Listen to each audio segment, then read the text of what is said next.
오늘 주신 미가 말씀 특별히 마음에 많이 다가왔습니다. 베들레헴 에브라다야 너는 유다 족속 중에 작을지라도 이스라엘을 다스리는 자가 네게서 네게로 나올 것이라. 그의 근본은 상고의 영원에 있느니라. 우리 예수 그리스도가 오실 것에 대한 구약의 많은 예언의 말씀 가운데 하나예요. 그 뒷부분에 가면은 이제 그가 창대하여 땅 끝까지 미치리라. 이 사람은 평강이 될 것이라. 평강이 될 것이다. 그래서 작을지라도 결코 작지 않은 우리 주님에 대해서 생각이 들었고요. 평강을 알면 그게 진짜 큰 거구나. 평강을 누리고 또 나누면 그게 정말 위대한 거구나. 그래서 아마 창대하여 땅 끝까지 미치게 되리라. 이런 말씀을 주신 것 같은데 작아도 별 상관없겠구나 이런 생각을 했어요. 이 평강이 그렇게 위대한 것이다. 하나님이 우리에게 정말 주시고자 하는 것이 바로 그 참 평강이다. 이런 생각이 들었습니다. 여러분 어떠세요? 이 평화를 누리고 사십니까? 평강하세요? 만일 여러분이 이 평강의 정도를 수치로 표현한다면 100점 만점에 요즘 한 몇 점 되시는 것 같으세요? 70점. 그것도 마음을 조금 내려놓으면 또 다른 분 90? 네. 와, 어메이징. 반반이야. 반반. 그러니까 한 50이야 그러면? 네. 50. 우리 점수를 저는 내릴 수는 없을 것 같고요. 그거를 딱 내재되어 있어야 되잖아요, 시간은. 내면이 평강하기는 참 쉬운 건 아닌 것 같아요. 제가 생각해요. 자기 내면이 항상 평강하다. 또 이 평화를 수치로 계산하는 뭔가가 있나 궁금했어요, 제가. 근데 평화 지수라는 게 있더라고요. GPI, Global Peace Index. 근데 이거는 2008년도에 설립된 Vision of Humanity라는 기관에서 매년 그 수치를 내고 있어요. 이 평화의 정도를 지역별로, 국가별로 수치화해서 발표하는데 이 사람들이 참고로 하는 데이터가 있습니다. 예를 들면 그 나라의 범죄율이 얼마나 되는가, 또 주변국들과의 관계, 어떤 갈등이 있는가, 아니면 평안한가, 또 정치적, 경제적 이런 안정도, 또 좀 더 구체적인 거로는 인구 10만 명당 범죄로 인하여 살해당하는 사람의 숫자 1년 동안, 그 다음에 10만 명당 감옥에 들어가는 사람들의 비율, 10만 명당 경찰 공무원이 몇 명이나 되는지, 이것도 있어요. 그 나라의 전체 예산 대비 군사비 지출이 얼마나 되는가, 이런 것까지 참고로 합니다. 근데 대체적인 흐름을 보니까 지금 인류는 평화 쪽이 아니라 평화 반대쪽으로 가고 있다고 이 데이터를 냈어요. 예를 들어서 2011년부터 19년까지 세계적으로 전쟁이나 폭동이나 폭력 시위 이런 것들이 244%가 늘었다네요. 그 기간에. 근데 이런 난리들이 특히 많이 도드라진 곳이 유럽이래요. 제가 그거를 보면서 그럼 미국도 최근에 이런 어떤 현상이 있는 게 아닌가, 이런 생각이 들었습니다. 제가 한번 퀴즈를 낼 테니 한번 이 사람들 기준으로 볼 때 지금 지구상에서 가장 평화로운 나라가 어딜지 한번 여러분 생각을 나는, 어디가 제일 평화로운 것 같으세요? 이런 데이터로 볼 때. 부탄. 부탄도 꽤 높아요. 13위. 그거는 잘 모르겠고. 1등이 아이슬란드로 나왔더라고요. 점수는 1.078. 참고로 해서 이 점수는 낮을수록 평화를 많이 누리는데 이 점수가 높아지면 평화가 없는데. 그리고 뉴질랜드가 2등으로 나왔고 1.198점. 이웃 국가인 카나다가 8등이더라고요. 1.298, 스위스 9등. 가장 평화롭지 않은 나라, 조사 대상 163개국 중 아프가니스탄이 163등, 162등은 시리아래요. 161등은 이라크. 이렇게 지금 나와 있고, 한국은 한 몇 등 될 것 같아요? 굉장히 비슷하게 맞추셨어요. 2020년 현재 48등, 1.829. 미국은 어떻게 생각하세요? 미국이 한국보다 낮게 나왔더라고요. 121. 범죄가 많잖아요. 총기 사고 그 다음에 워낙 여러 군데 군대를 파견해 놓고 거기서 계속 또 전쟁을 하잖아요. 아마 그런 영향도 있지 않은가. 근데 한국이 48등인데 미국이 121등이라니까 이야, 한국이 낫구나 이런 생각도 들었어요. 북한은 한 몇 등 될까? 151등, 2.96입니다. 근데 이거 아까 우리 장 집사님 얘기해 주신 대로 이런 거를 어떻게 수치화하겠어요. 근데 또 이런 어떤 객관적인 데이터를 또 요즘 이 과학적인 사고를 하다 보니까 자꾸 시도를 하게 되는 것 같고 참고를 할 수는 있겠죠. 결국 중요한 건 참 평화인데 말이죠. 전쟁과 테러가 없는 상태라고 해서 그게 진정한 평화라고 할 수 있을까? 정치와 경제가 안정되어 있다고 해서 거기에는 정말 참 평화가 있을까? 또 그렇지도 않아요. 왜냐하면 아주 평화로워 보이는 그런 유럽의 나라들은 또 자살률이 높아요, 사람들이. 그러니까 우리가 이걸 어떤 객관적으로 이런 뭔가를 하기가 참 어렵고요.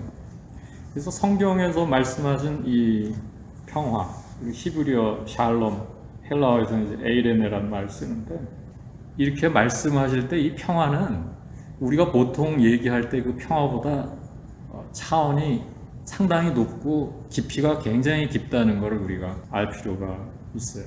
단지 어떤 문제가 없고 어려움이 없는 정도의 상태가 아니라 생명이 가득한 상태, 그죠?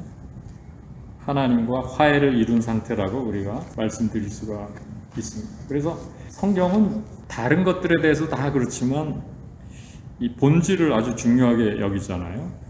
평화에서도 마찬가지인 것 같습니다. 하나님께서 원하시는 평화는 이 샬롬의 평화이기 때문에 하나님이 우리 경제를 회복해 주시고 또 정치적인 안정을 주시고 그 현실의 문제를 해결해 주시기 이전에 예수를 보내주셨다. 그러니까 이 평화의 그 차원이 하나님께서 우리에게 허락하시고자 하는 이 평화의 차원이 굉장히 깊고 영원하다는 것을 알 수 있습니다.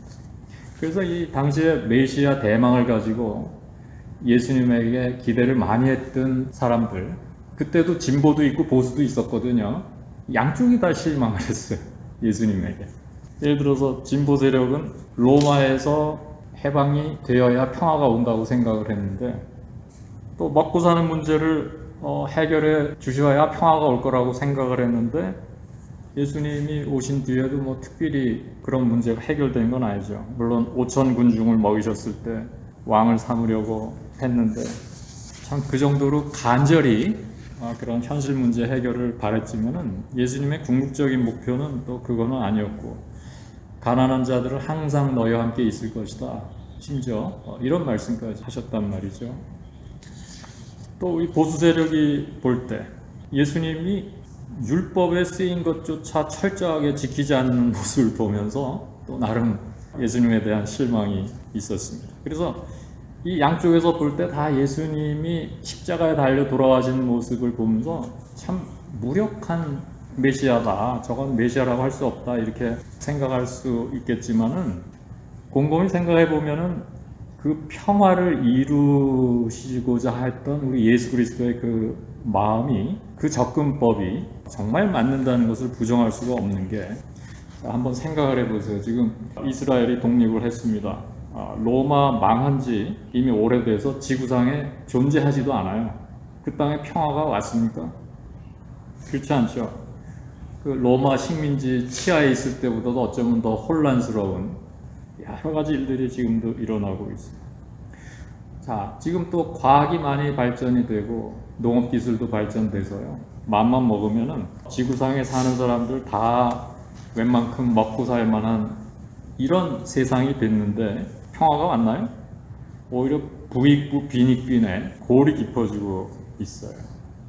세상은 여전히 평화를 모릅니다. 근본주의자들은 어쩌면 더욱더 심각하죠. 진실과 거짓의 구분 자체가 안 돼요. 그러니까 예수님의 이 접근법이 맞다. 평화를 누리기 위해서는 눈에 보이는 문제들의 해결만으로는 부족하다. 어떤 근본적인 회복이 필요하다. 이것을 우리가 부정할 수가. 현실 문제는 저변에 좀 더 큰 문제에서 비롯되고 있을 가능성이 많습니다. 그래서 이 현실에 우리가 갇혀 살다가 보면요, 착각하기가 쉬운 거예요. 아, 요것만 해결되면 평화가 오겠지. 아, 천만의 말씀이에요. 그렇지 않아요.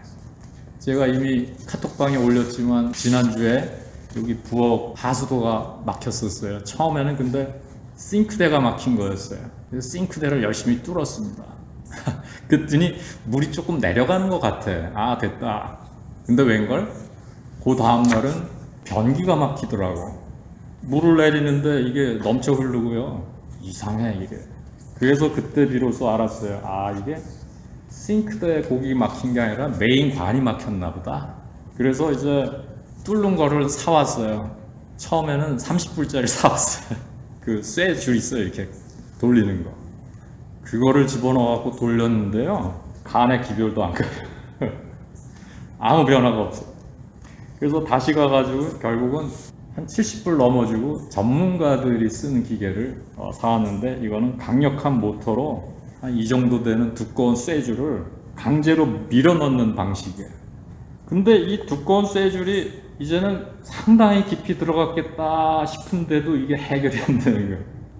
굉장히 오랫동안 들어갔습니다. 길게. 그러더니 한순간에 뭔가가 느낌이 있어. 뚫리는 느낌이. 그러더니 그냥 그 사이에 파이프 속에 갇혀있던 물들이 싹 빠지는 소리가 나는 거예요. 정말 시원하더라고요. 근데 여러분, 이 평화가 이와 같은 거예요. 현실의 문제가 어려울 때, 또 이런저런 도전과 난관들이 있을 때 우리는 이렇게 생각하기가 쉬워요. 요거를 요번에 해결하면은 평화가 오겠지. 내가 지금 돈이 너무 없어서 힘든 거야. 돈을 벌면은 평화가 올 거야. 또 내가 지금 제대로 된 직장이 없어서 그런 거야. 모든 문제의 원인이 그거야. 내가 직장을 얻으면 평화를 누릴 수 있을 거야. 내가 지금 대학을 못 들어간 게 문제야. 내가 좋은 대학만 나와봐. 그러면 만사오케이지. 그죠?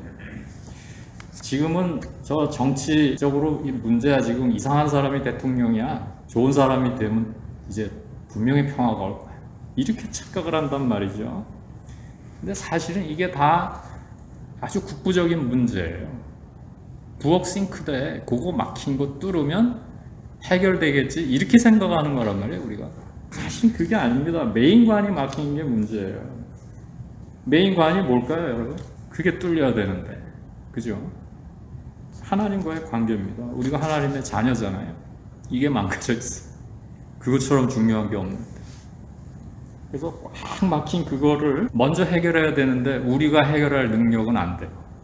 하나님이 예수님을 보내주신 거예요. 베들레헴 에브라다야, 너는 유다 족속 중에 작을지라도 이스라엘을 다스릴 자가 네게서 네게로 나올 것이라. 그의 근본은 상고의 영원에 있느니라. 이제 그가 창대하여 땅 끝까지 미치라. 이 사람은 평강이 될 것이라. 평강이 될 것이라. 존재 자체가 평강이에요. 존재 자체가. 예수 그리스도라는 그분 자체가 평강입니다. 그리고 우리는 그의 제자들이에요. 이 메인 줄기가 막혀서는요, 다른 자잘한 것들이 다 뚫려도 별 힘을 못 써요. 잠깐은 모르겠어요. 근데 이거를 오래 놓고 봤을 때는 절대 안 됩니다, 그것이. 그래서 이 대강절이라는 것은 우리가 그분에게 소망을 두고, 맞습니다, 주님. 평강이 그게 순서네요. 주님, 이 먼저 이거 제일 중요한 거, 큰 거, 이 막힌 거부터 좀 뚫어야 되겠습니다. 저희가 지금 그런 소망과 깨달음과 기대를 가지고 주님 오시기를 기도합니다. 그 평강 주시는 주님을 우리가 기쁨으로 감사함으로 맞이하면서 정말 이 평강 누리는 점도 없고 흠도 없이 평강 가운데 나타난 이 복음의 자녀 주의 제자들이 다 될 수 있기를 기도합니다. 주신 말씀 묵상하며 성찬을 통해서 우리 그 주님을 만나겠습니다.